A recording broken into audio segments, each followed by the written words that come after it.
পটাশপুরে গৃহবধূকে যৌন নিগ্রহ করে খুনের অভিযোগের ঘটনায় এবার নির্যাতিতার পরিবারকেই প্রচ্ছন্ন হুমকি দেওয়ার অভিযোগ উঠেছে স্থানীয় পঞ্চায়েতের বিরুদ্ধে। এমনই চাঞ্চল্যকর অভিযোগ করেছেন মৃতার মেয়ে। সংবাদ মাধ্যম বা পুলিশের কাছেও কোনো কিছু না বলার নিদান দেওয়া হয়েছে বলেই অভিযোগ। নির্যাতিতার মেয়ে বলেছেন, যখন ভোট তখন তো বাড়ি বাড়ি ঘুরে মনে হয় ওদের পায়ের চটি ছিঁড়ে যায়। এখন একটা বিপদ, পঞ্চায়েতের তরফে বলেছে ওখানে যদি মিডিয়া বা পুলিশ যদি কিছু যায় তাহলে ওখানেই যাতে কিছু না বলা হয়।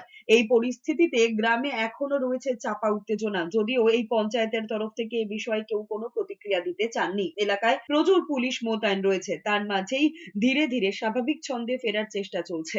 যে পঞ্চায়েত ভোট নেওয়ার সময় তখন তো মানে বাড়ি বাড়ি এসে পায়ের মনে চটি মনে ছিঁড়ে যায়, তাও কেনার পয়সা যেখান থেকে হোক জোগাড় করে আবার সেই জুতো কিনে। কিন্তু এখন যে একটা বিপদ, একবারও কি এসেছে না বলেছে যে কি ব্যাপার কি হলো, বলেছে যে ওখানে যদি কোনো মিডিয়া বা পুলিশ বা কেউ যদি যায় কিছু যেন না বলা হয়, রিপোর্টে যা আসবে সেটাই হবে।